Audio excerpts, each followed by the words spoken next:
అమ్మా, కాఫీ తాగండమ్మా.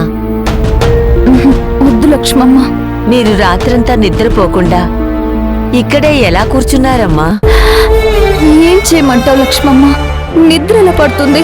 పైకి బింకంగా ఉన్నా భవానీ తిరిగొస్తుందని అర్జున్ దగ్గర ధైర్యంగా మాట్లాడినా, నీతో చెప్పినా నాకు మాత్రం చాలా టెన్షన్ గానే ఉంది.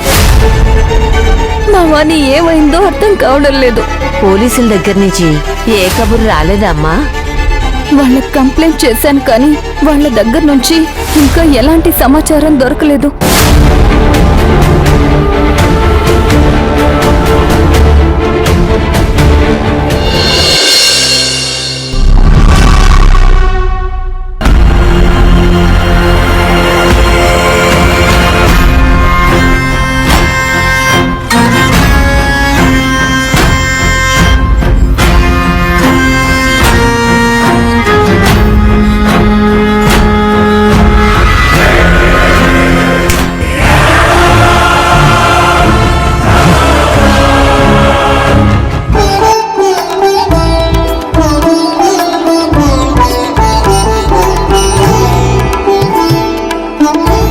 పాపా,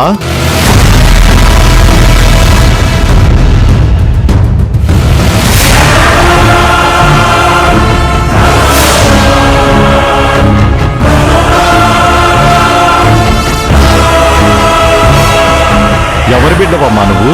Bhairavi group of company owner Sivagami గారు ఉన్నారు కదా, వాళ్ళ కూతుర్ని. పెద్దింటి కూతురువే. అమ్మా నాన్న ఎక్కడున్నారమ్మా? వాళ్ళెవరూ నాతో రాలేదు.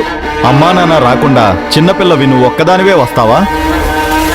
ఈ ప్రపంచంలో రాక్షసులు తిరుగుతూ ఉంటారు. ఏదైనా ప్రమాదం జరిగితే? అదేమీ అవ్వదు. భైరవిదేవి నాతో వచ్చారు. ఎవరు ఏమీ చేయలేరు. ఆ దేవి కోసం వ్రతం చేయడానికి వచ్చాను తెలుసా? కోనేటిలో అభిషేకం నీళ్లు తీసుకెళ్ళడానికి వెళ్తున్నాను. ఈ కోనేరు నీళ్లు కాదు, పక్కన వేరే కోనేరుంది, అక్కడికి వెళ్ళు. అలాగా? సరే, థ్యాంక్స్.